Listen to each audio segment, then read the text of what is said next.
ఉదయం తినే టిఫిన్ దగ్గర నుండి సాయంత్రం తినే స్నాక్స్తో పాటు నా డైలీ రొటీన్ని కూడా ఈ వీడియోలో మీకు షేర్ చేస్తాను. ఫస్ట్ అయితే టిఫిన్ కోసం ఒక గిన్నెలోకి 1 కప్పు బియ్యాన్ని, 1 కప్పు పెసరపప్పుని, అరకప్పు పచ్చిశనగపప్పుని, 1/2 కప్పు మినపప్పుని, 1/2 కప్పు కందిపప్పుని తీసుకొని అన్నీ శుభ్రంగా కడిగి ముందు రోజు నైటే నానబెట్టుకున్నాను. పప్పుల్లో మన శరీరానికి కావలసిన పోషకాలు ఎక్కువగా ఉంటాయి కాబట్టి ఇలా 4-5 రకాల పప్పులు కలిపి ఉదయాన్నే టిఫిన్గా తింటే హెల్దీ టిఫిన్తో హ్యాపీగా మన డే స్టార్ట్ అవుతుంది. ఇలా నైట్ అంతా నానబెట్టుకున్న పప్పులన్నీ ఉదయం మళ్ళీ 2-3 సార్లు శుభ్రంగా కడుక్కొని ఇందులోకి చిన్న అల్లం ముక్క, 3-4 పచ్చిమిర్చి, 1/2 టీ స్పూన్ మిరియాలు, 1/2 టీ స్పూన్ జీలకర్ర, 4-5 వెల్లుల్లి రేఖలు వేసుకొని మిక్సీ పట్టుకోవాలి.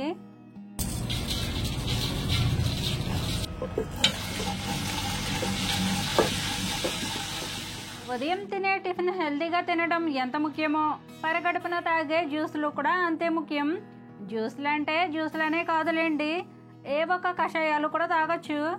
పరగడుపునే జ్యూసులు కషాయాలు మా వల్ల కాదు బాబోయ్ అని అనుకునేవాళ్ళు కనీసం పరగడుపున 2 గ్లాసుల మంచినీళ్ళు అయినా తాగడం అలవాటు చేసుకుంటే ఆరోగ్యానికి చాలా మంచిదండి.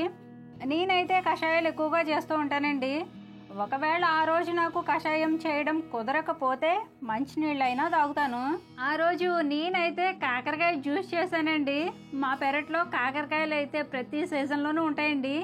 ఈ మధ్యనే చెట్లు నరికేటప్పుడు పాదు మొత్తం పోయి మళ్ళీ కొత్తగా చిగురెట్టుకొచ్చి కాకరకాయలు కాయడం స్టార్ట్ అయ్యాయి.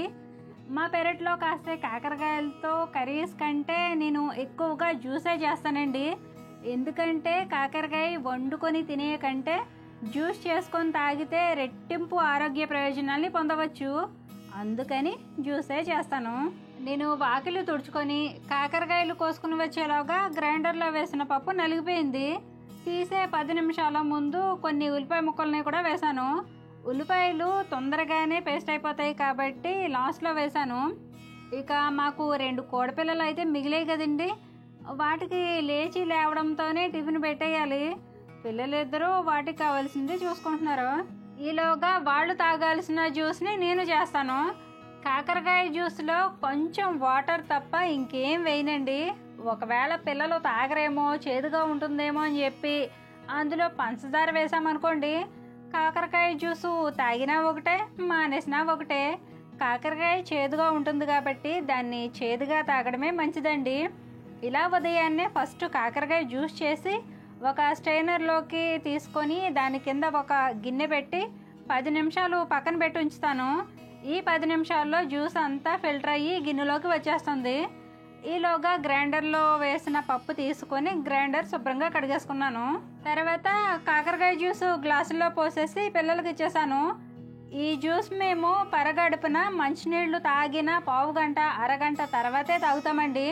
కషాయాలైనా జ్యూస్లైనా పరగడుపునే తాగే కంటే ఫస్ట్ మంచినీళ్ళు తాగి అప్పుడు ఇలాంటివి తాగితే అందులో ఉండే ఫుడ్ వాల్యూస్ అన్నీ చక్కగా మన బాడీకి అందుతాయి. ఏం ఫుడ్ వాల్యూసో ఏమో కానీ ఉదయాన్నే కూల్ డ్రింక్ తాగినంత కూల్గా మా అమ్మ కాకరకాయ జ్యూస్ తాగమంటది. పోనీ కొంచెం తాగి కొంచెం పారిపోసేద్దామా అంటే సీసీ కెమెరా పెట్టినట్టు ఫోన్ కెమెరా పెట్టింది. ఏ పిల్లలకి ఇలాంటి అమ్మ అస్సలు ఉండకూడదు అన్నట్టు కష్టపడి ఎలాగోలా తాగేశారండి మా పిల్లలు. కొంచెం కష్టంగా తాగినా కానండి మా పిల్లలకి కాకరకాయ జ్యూస్ తాగడం అలవాటేనండి.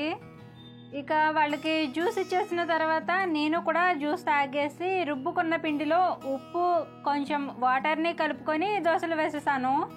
5 రకాల పప్పులు కలుపుకొని రుబ్బుకున్న ఈ పిండితో వేసే దోశలు ఏ చట్నీతో తిన్నా టేస్టీగానే ఉంటాయండి. నేనైతే కొబ్బరి చట్నీ చేశాను.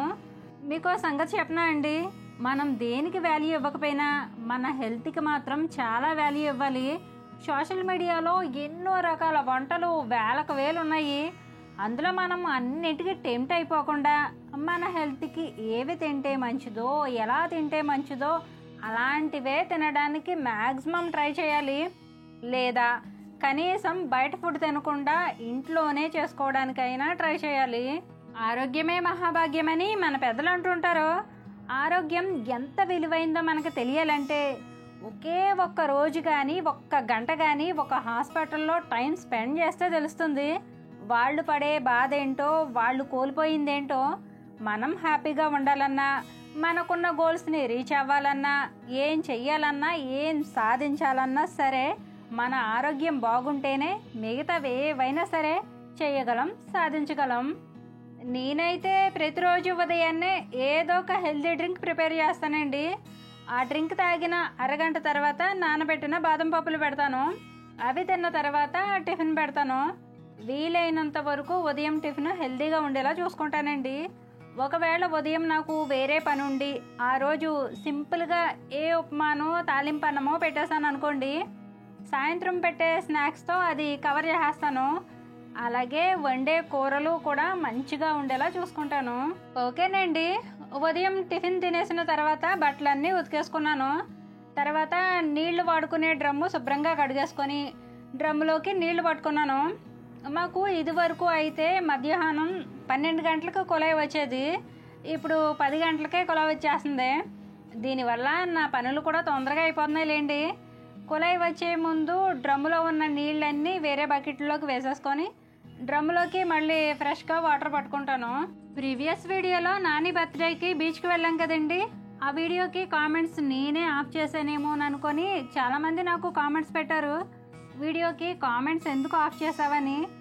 ఆ వీడియోకి కామెంట్స్ నేను ఆఫ్ చేయలేదండి, యూట్యూబే ఆఫ్ చేసింది.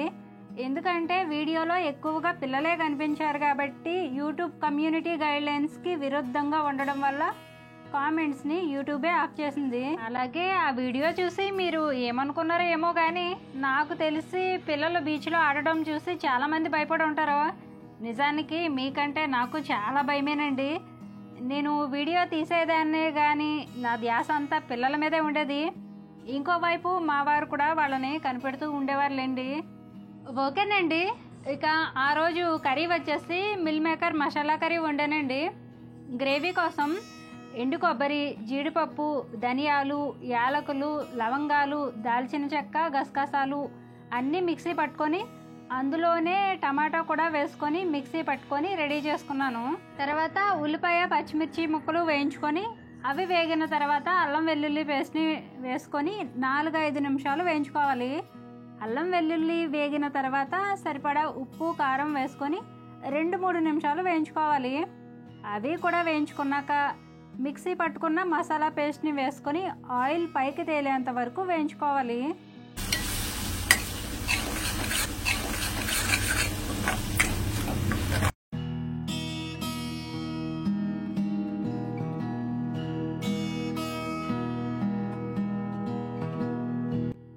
ఇలా ఆయిల్ పైకి తేలిన తర్వాత ఇందులో మిల్ మేకర్ వేసుకొని 2-3 నిమిషాలు బాగా కలుపుకొని సరిపడా నీళ్లు పోసుకొని కూర దగ్గర పడేంత వరకు ఉడకబెట్టుకుంటే meal maker masala curry ready అయిపోయినట్టే. మిల్ మేకర్ మా ఇంట్లో ఎప్పుడూ ఉంటుందండి.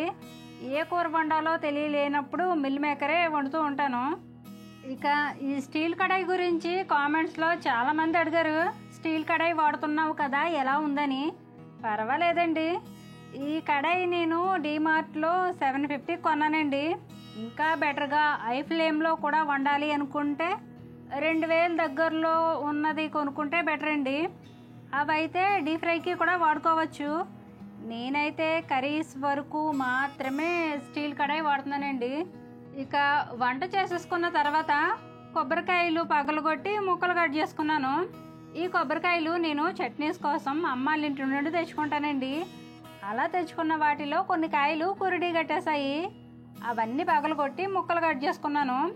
పచ్చి కొబ్బరిలో ఎన్ని ఆరోగ్య ప్రయోజనాలు ఉంటాయో ఎండు కొబ్బరిలో కూడా అన్ని ఆరోగ్య ప్రయోజనాలు ఉంటాయటండి.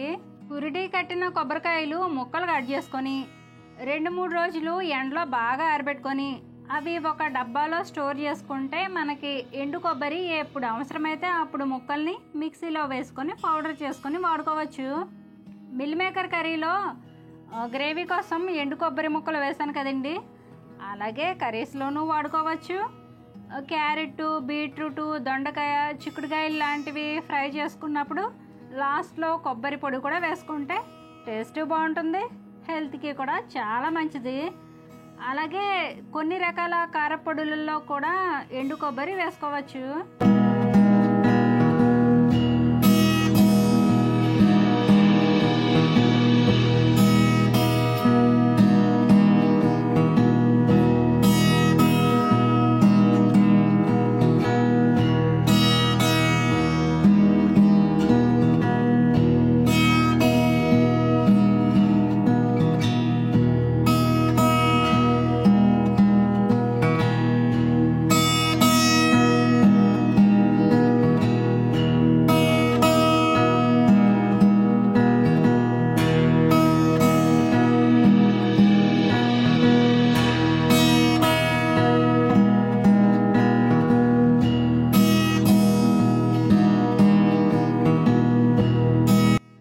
ఎండు కొబ్బరి ముక్కల్ని కట్ చేసేసుకున్న తర్వాత మంచినీళ్ళు కూడా పట్టేసుకొని సాయంత్రం పిల్లలు తినడానికి పాప్కార్న్ తయారు చేశాను.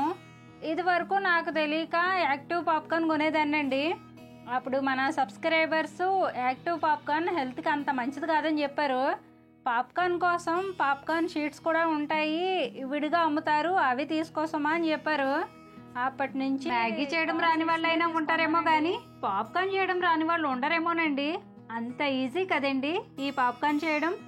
అయినా సరే నాలాంటి వాళ్ళు కూడా ఉంటారు కాబట్టి వాళ్ళ కోసం సింపుల్గా చెప్పేస్తానండి.